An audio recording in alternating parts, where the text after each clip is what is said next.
I'm Maksy from the Fortress in Hvar, Croatia.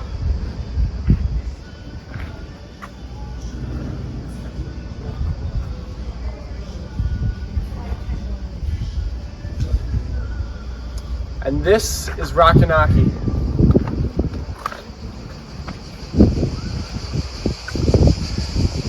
Get them sticks down and get the pucks to the net. This is Keith Robert War, and you're watching Rockin' Hockey. I'm Colin, and this is the Rockin' Hockey Show. Hey guys, I'm Claudia Heuser, and this is the Rockin' Hockey Show. This is hockey, the way it should be. Welcome to the Rockin' Hockey Show. This is the Rockin' Hockey Show. The Rockin' Hockey Show. This is the Rockin' Hockey Show. This is Rockin' Hockey. Hey, this is Beal Hockey, and you're watching The Rockin' Hockey Show. This is the Rockin' Hockey Show. This is the Rockin' Hockey Show.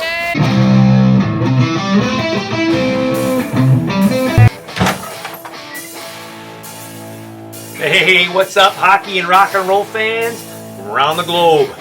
Welcome, I'm Maksy, and this is the Rockin' Hockey Show. Yes, I'm rocking my Motley Crue shirt today because we got a great show for you. Before I get there, make sure, if it's your first time watching the show, polish up that Gordiello elbow and smash that subscribe button because it helps the channel. Also, if you haven't listened, you can also catch the Rockin' Hockey Show on our podcast, streaming on all major podcast platforms, including Apple and Spotify. Again, if you're just tuning in, this is a show where great hockey content and kick rock and roll music collide right here on the Rockin' Hockey Show. Before we go any further, I want to thank Hunter McDonald for coming on the last show. Great job, Hunter. Make sure you check out his skill development session on taking a slap shot. Man, we got a great show for you coming up. We have DJ Goldstein from Lake Superior State University Division I men's ice hockey team coming on the show. DJ's an assistant coach there. DJ also played juniors for one of our junior teams way back in the day, so we got some great stuff to talk about. DJ shares some really unique insight on development paths, as well as some great tips on how to be a successful hockey player. Also, check out our skill development session. We have great tips on foot speed, quick starts, and it's all done off-ice training what you can do at home. Hey, say hi to the band.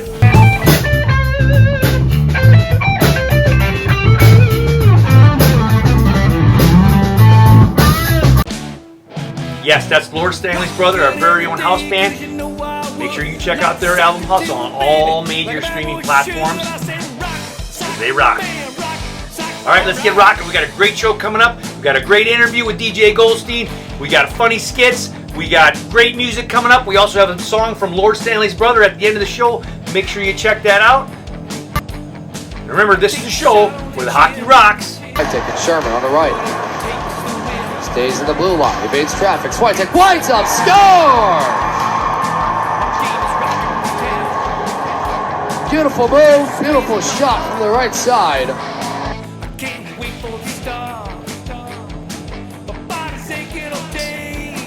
The music sucks.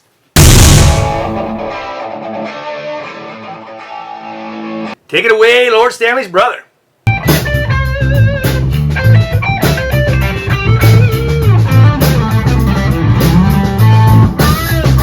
Today's interview brought to you by Trotta. Check them out at trottarochester.com.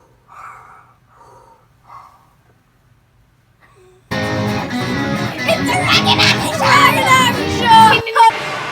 Hey, welcome to the Rockin' Hockey Show. I'm Maksy, and we have with us today great guest DJ Goldstein, who is the assistant coach for Lake Superior State. I almost forgot for Lake Superior State University men's Division I ice hockey team. DJ, how are you, man? I'm good. It's good to see you, Coach. Great to see you, buddy. I haven't seen you in a while. We were just catching up a little bit before we got talking here. Before we start, we are live at Rochester Ice Center. You see the ice in the background here, shooting a video. So thank you for Rochester Ice Center for allowing us to do this. Now, DJ, real quick, before we get into a tangent here, you've been at LSSU for 5 years now? Going into my fifth Going season. into the 5th season. Now, Yep. for those of you who don't know, Lake Superior is in the Upper Peninsula of Michigan.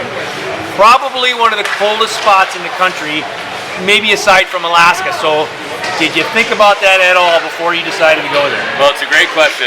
I knew nothing about the Upper Peninsula of Michigan before I packed my car up and left Rochester, New York to move out there.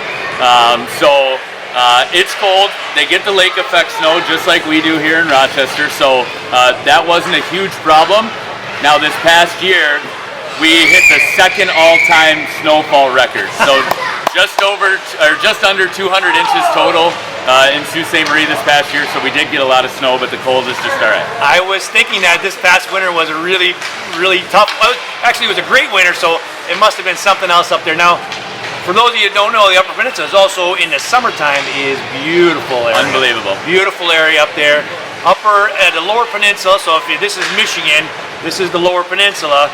Beautiful up here, then there's the lake, and then there's Upper Peninsula up here, and you're way up there, so very cold place, but beautiful country. So Yep.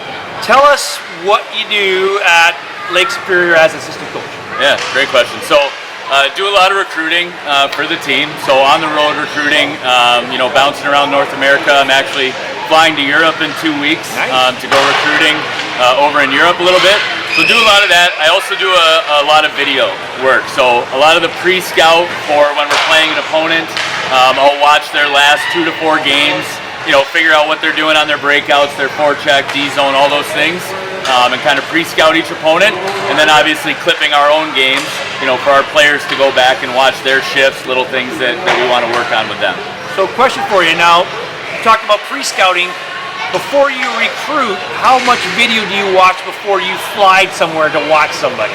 Yeah, it depends on the situation, right? We might fly to Minnesota for the NHL showcase, right? And we are familiar with maybe a third to a half of the players in that league at that time, and then a couple jump out at us while we're there. So for sure, we do a lot of scouting and recruiting via video these days because it's right at our fingertips. Right, I can pull up your shifts right away sitting at my desk. Well, after you watch my shifts in our adult league, they're pretty good. So I'm still hoping. I already played my college days. I don't have any college years left, but I'm still hoping NHL is going to give me a chance. And those shifts from way back then, those are on VHS tape, right? Still. I do have. It's funny you say that. I do have a VHS. When I was playing midget hockey for Little Caesars, we played in what's called the Max tournament. I don't know if they still have it. It was out in Calgary. And we made it to the championship game, and they played it in the Saddle Dome. There was like 10,000 people there. Cool. And I still have the game on VHS tape. Very cool. Of that game. So it's funny you just said that. Very cool. Hey, check out these great Rockin' Hockey highlight goals brought to you by our friends at Howie's Hockey. You guys rock. This first goal by Rory Shields.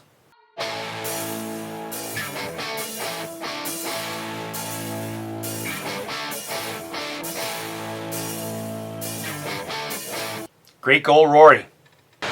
So, now, Division I hockey, it's unbelievably skilled hockey, and it's only getting better. There's new rule changes that are allowing now Canadians to come and play more readily. Do you think it's taking another jump up or no, as far as the level of play in Division I? Yeah, absolutely, I do. I think we all do. With the availability of the CHL players to come play NCAA hockey now. You see some names like Gavin McKenna, Porter Martone, Keaton Bierhoff that are all playing NCAA hockey next year. I think it's absolutely going to raise the level of the game, which is super exciting. Right. Obviously, certainly does make it harder for maybe American players to play college hockey. We'll talk about that in a minute. Yes, which is certainly unfortunate, but it does raise the level of college hockey, which is exciting for us.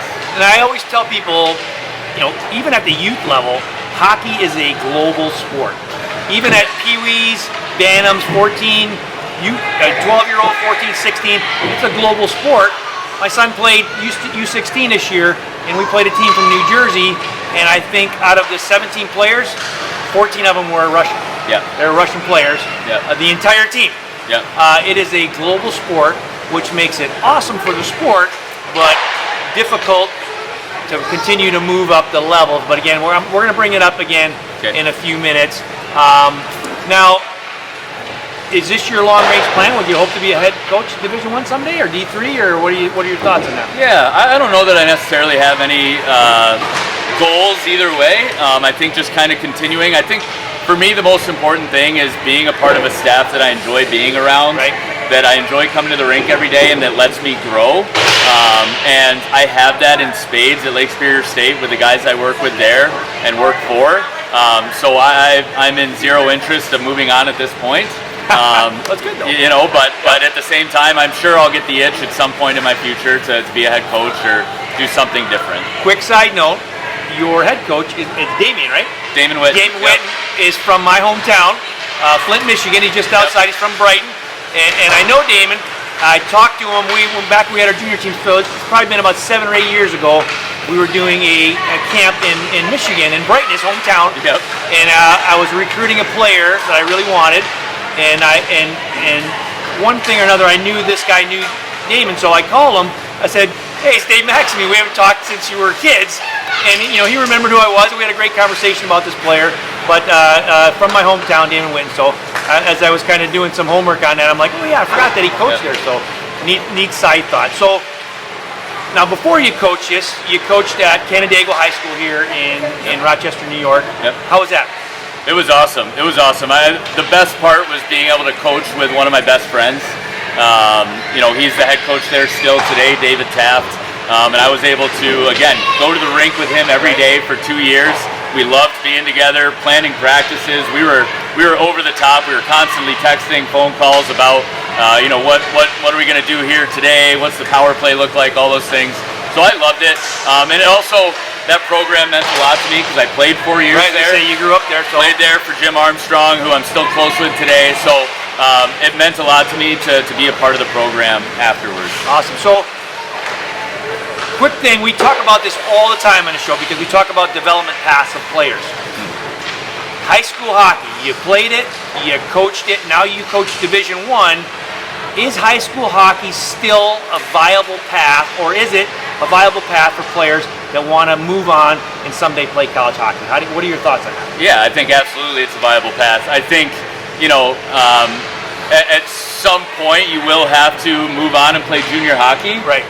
Some kids are deciding to do that sophomore, junior year of high school. I understand that. And what my opinion would be is if you're over ready, right? If you're dominating high school hockey, physically you're developed and you're ready to move on to junior hockey, I think that's great. But absolutely, high school hockey is great for a lot of reasons, but also because you get to play with your best friends. Yep. You get to play in front of all the other students that come to the games, right? Canandaigua does a great job with their attendance and support around the program. So it's so much fun, some of the best memories you'll ever make. So yeah, I wouldn't want to rush anybody out of high school hockey. Right, and I have done a 180 since back when we owned junior teams in all my years of development. I wasn't against high school hockey, but I just didn't think it was a viable path for players that wanted to move on. I'm a 180 now. I think that if a player wants to play at least 1 year, it's not going to hurt their career.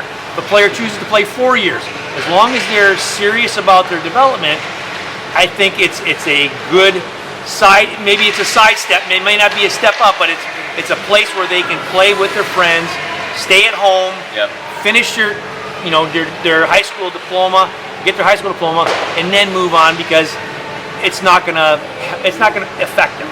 In my opinion, my sons have played my 2 older sons played 4 years at Penfield, and I don't think it's slowed down their career. Like you said, unless they are completely dominating, it's okay to play. If you are dominating, maybe 1 year, then it's time to move on. But still, you get your 1 year in there. So I've done a complete 180 on high school hockey. Nice. I think it's a great place for all players.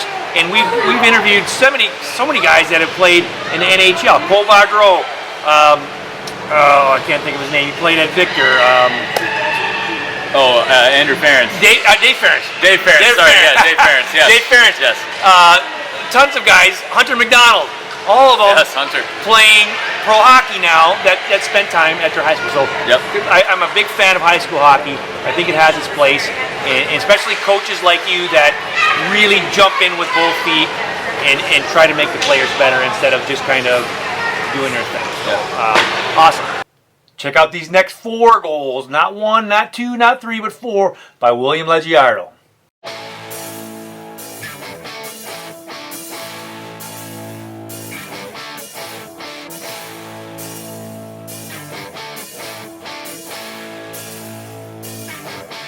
So he say you like to rock, he say you like to hop.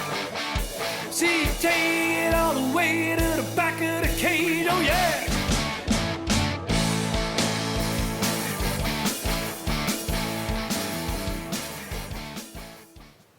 Way to go, Will.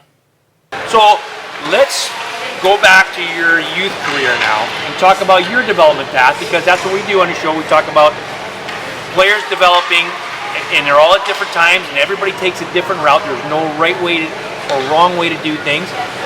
Let's talk about your path. Now, you started in youth hockey, but then you played high school. Yep. Then you played juniors, and you played juniors for us. Yep. And then you went on and played 4 years of college hockey, and now you're a Division I coach. So your path is different than everybody else's, but you were still able to play at a high level. So you started at Rochester Youth, right? Yes. Rochester Youth. Yep. And then I think you said your last year you ended up playing in your hometown of Canada. Correct. Yep. So played Rochester Youth Hockey up until I was 16, and then went back to the Canandaigua Knights youth program to play with kind of my high school buddies in that split season format. So did that. I love what you said about everybody's path is different. Right. There's not a right answer. There's not a wrong answer. It's about who's willing to put that work in and not be denied. You know, we just had Blake Humphrey. I know we're going to talk about Blake speak to our camp here today. You know, when he talked about the resiliency and the consistency that it takes. Doesn't matter where you are at 14, 16, 18. Where are you at 20, 21 to be able to take that next step into college hockey? Well, I'm going to go off on a side note right there. You just said it doesn't matter where you're at.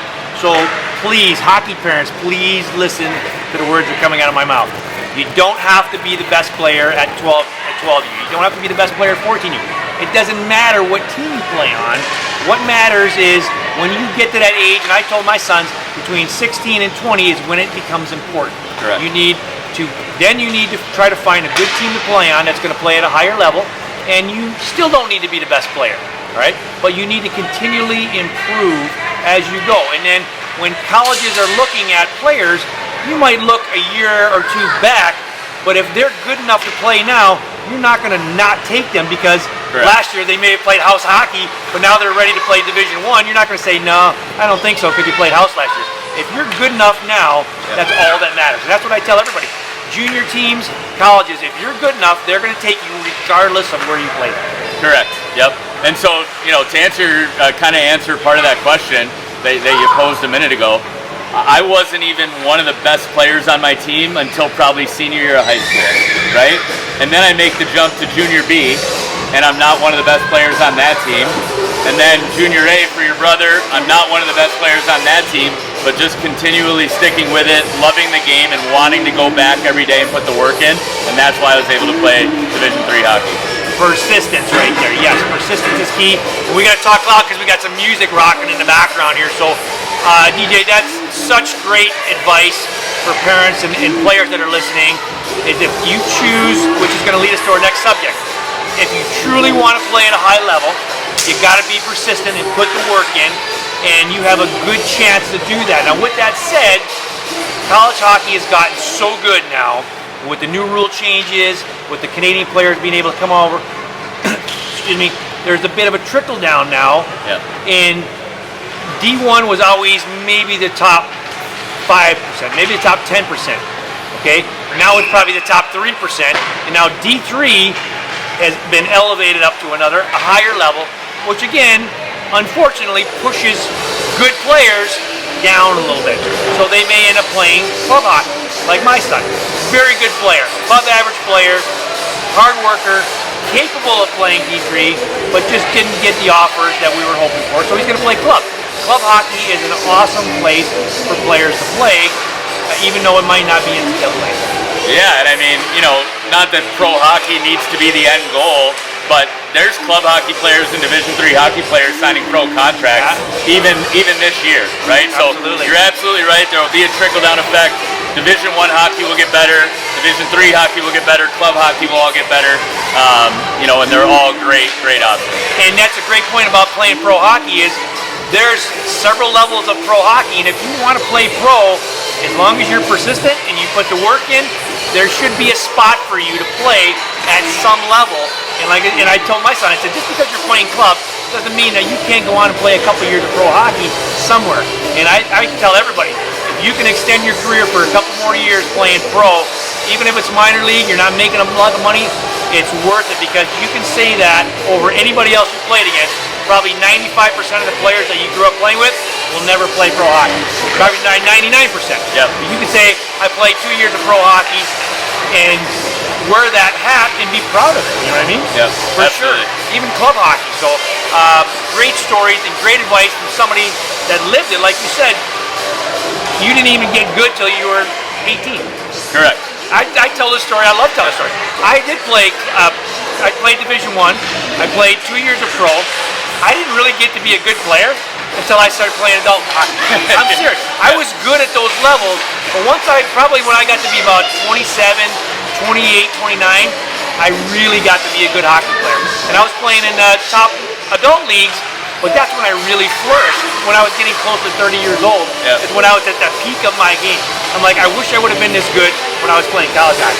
Well, it's funny you say that because my buddies make fun of me all the time, but running power skating clinics and taking guys out for skill development sessions at college, I've passed more pucks in the last 4 years of coaching than I probably did all my playing career. Yes. I would probably be in the same boat as you. So. Yes. I love telling that story. And it's just hockey is such a late developer sport that you got to stick with it. And it doesn't matter where you end up. Everybody ends up in adult league at some time anyway. Yes. So if you're still playing when you're 50 and 60, or your son or your daughter are still playing into their adult years, then you did the right thing as a player and you did the right thing as a parent because they're still enjoying the game. So again, everybody, even NHL players, end up playing adult hockey at some point. So everybody ends up in the same spot. You might be Jaromir Jagr at some point, probably plays adult league hockey. You know what I mean? That's just the way it goes. So stay with it. It's a great sport. Check out these last two highlight goals by none other than Connor Anson.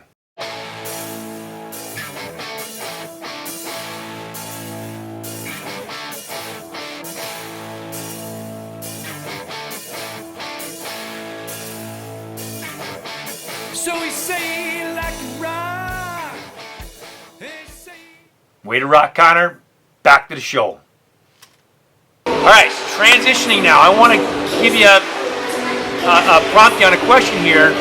With all your experience playing, and now your experience in Division I, what are your thoughts on what players are lacking or need more work on to not necessarily play Division I, but just to be more successful in there?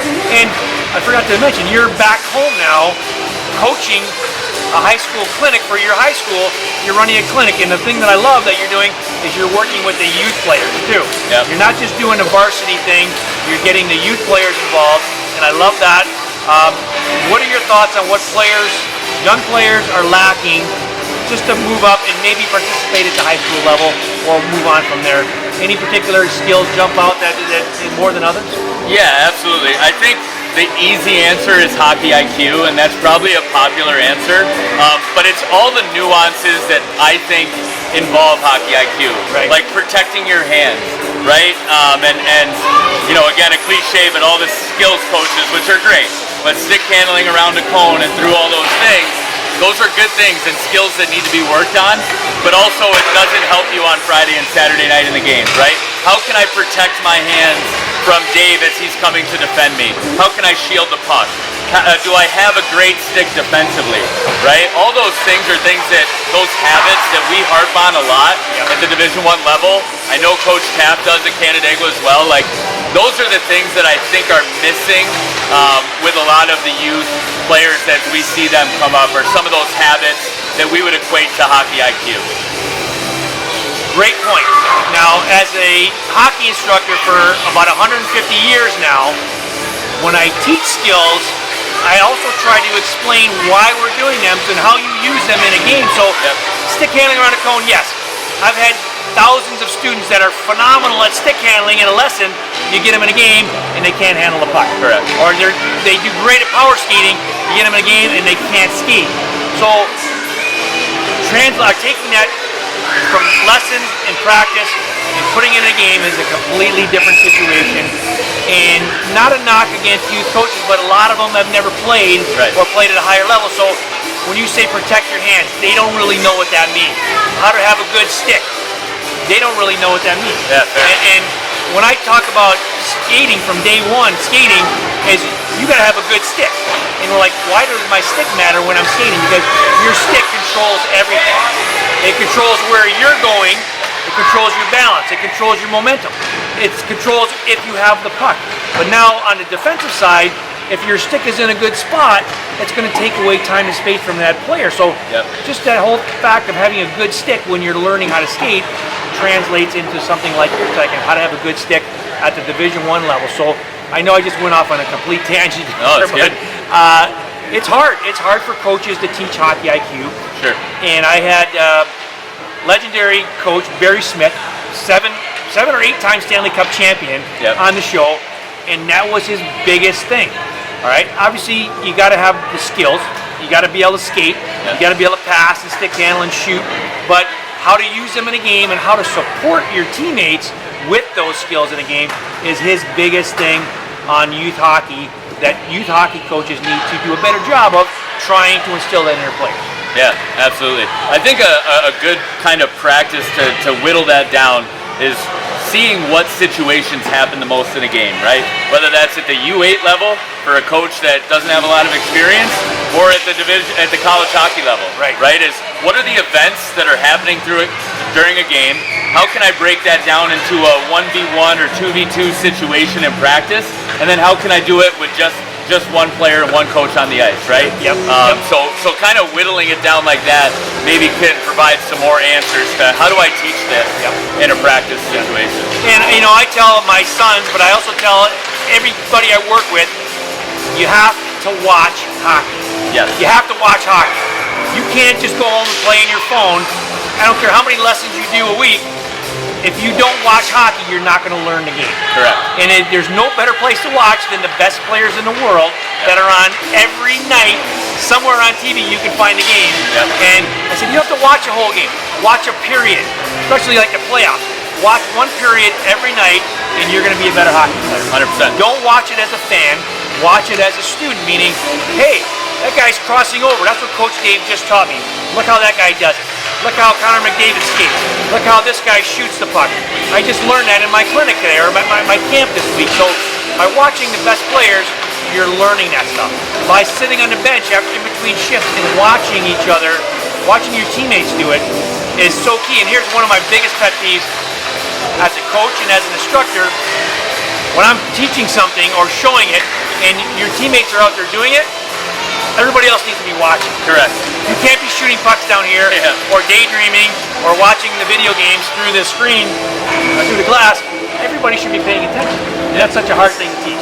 Yeah, 100%. But we talk about it with our guys on the bench. Like during games, how aware are you of what's going on the ice at all times? You should be dialed in. Even though you're only playing 6 or 7 minutes a period maybe, you should be dialed into the whole 20 and understanding every situation that happened during that time. Agree 100%. Watch hockey. And I even say this too, and I say it kind of facetiously, but I'm serious. Playing video hockey now is so advanced, and it gives you a bird's eye view. You can at least see how plays develop. Even playing Nintendo, or I don't even know what it's, Nintendo 2025 NHL, you're at least learning how plays develop. So playing video games can be helpful, but watching the real guys and the real girls and the women's and the Olympic team, watching them do their thing out there is the best way to learn for sure. Just turn the Xbox off at 10 p.m. instead of 2 a.m. Yeah, 10 p.m. watch Sports Center, and then go to bed. Yeah. Get your sleep. Yes, awesome. So, Deej, we're going to talk a little bit, well, this is a rock and hockey show. We're going to talk a little bit about music, okay? Because we always talk about music because it has such a big impact on our life, not just as hockey players, but as athletes, as normal people. Music brings us together. Music inspires us. Music inspires us to train. I know when I was growing up, it was hard rock. Like I would rock Twisted Sister and Van Halen and AC/DC, and I would just pound that music while I shot pucks in the basement, and while I was, got back from a jog, I'd get that music going, and that inspired me to train harder. What's your go-to, and how does music impact your life? Yeah, it's a great question. My faith is very important to me. So right now, at this point in my life, Christian music is my favorite music. But understanding that it's the Rock and Hockey Show. Well, we like all music. So. Yeah. But that's what I listen to now. Growing up, it was a little bit of everything, and I can tell you with 100% certainty that my first 3 CDs were Van Halen. Yes. So that was my first band. My first CDs was Van Halen. Awesome. That's my favorite band of all time, by the way.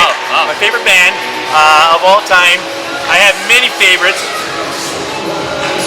Hold on. Rocking my Kiss shirt today. Yes, nice. All right, because I knew DJ be here, but Van Halen, my all-time favorite. But in the locker room, the guys is your team rock music in the locker room? Oh yeah, yep, yeah. They like the rap music now. There is some rock, and there's also country. Country. They like country on practice days. Game days, it's like the electronic music, the EDM, right, to kind of get them juiced up and that sort of thing. But country is a lot bigger than it used to be when I was playing in the locker rooms. Yes, for sure.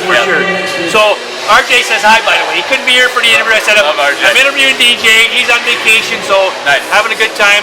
But RJ is a Swiftie. Okay. It's been a big week for RJ then.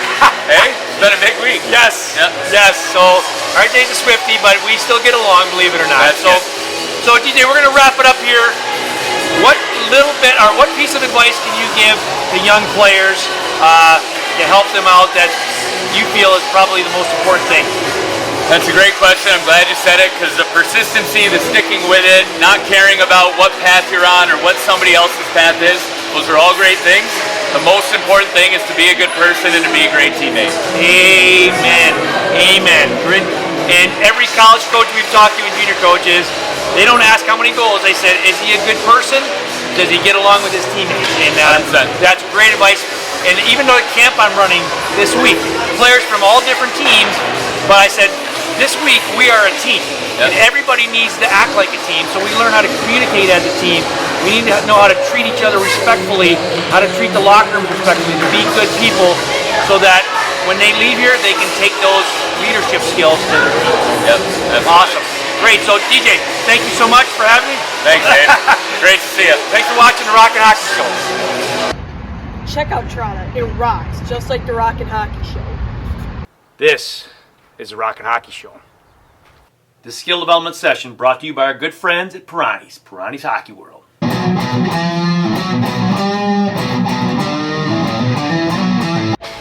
Quick starts and foot speed, the key to being successful in hockey. Let's go. This can be practiced on the ice or off, but needs to constantly be developed and pushed. Having a great first step is the most important one, but having steps 2, 3, 4, 5, and even 6 be as good is key to winning races and having great speed. Drive the knees for power and explode off the balls of your feet. Have spring in your step, but you want to have as much power going off the ice or the ground as you do going into it. Have a good forward angle of your upper body and drive those arms.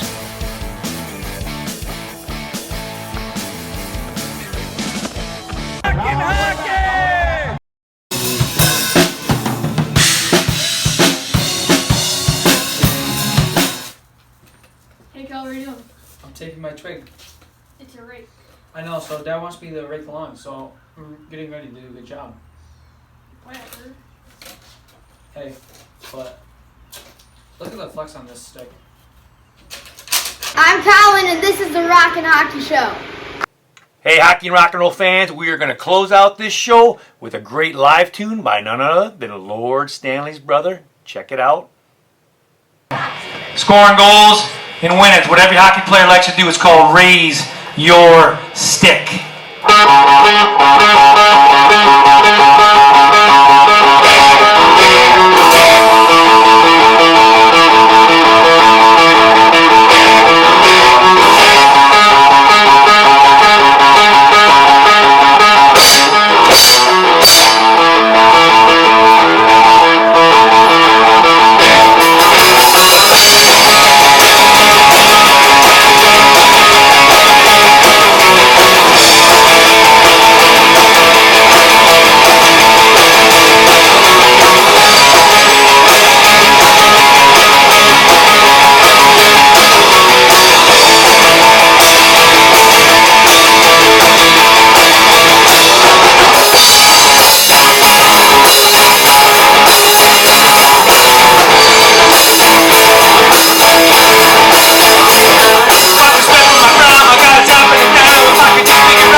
Maryland, thank you so much for joining us this evening.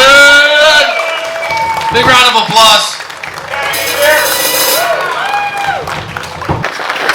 This is the Rockin' Hockey Show.